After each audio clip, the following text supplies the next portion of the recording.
For some analysis on what we can expect today in Vienna, let's cross live now to Sami Nader in Beirut. Sami, all the major world powers, including Iran, are now at the table. Why not at least invite Syria's established opposition parties?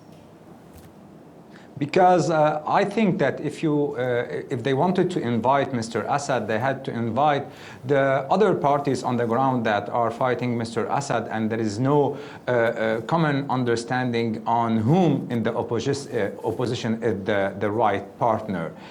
Secondly, maybe at the first step, in order to proceed with the deconfliction, is better to get the main sponsor of the conflict and the major stakeholder of the region in the room. So it's the first time, it's worth mentioning that it's the first time the Saudi minister and the Iranian minister of foreign affairs are present on the table, and they meet. We know that Saudi Arabia and Iran are at wars not only in Syria but indirectly as well in Yemen and in Iraq. So the stakes are very high. This is a long process because the divide between the parties is very deep. Sami, let me ask you, the most recent line at least out of this meeting is Russia claiming that no country can use military force in Syria without government approval. I'm curious to know what you make of that. Do you think that's a good starting point?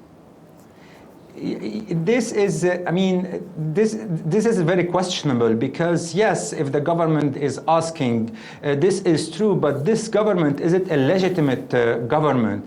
And up to now, this government is responsible of the deaths of 250,000 people. As I said in the beginning, the divide is very deep between the different stakeholders.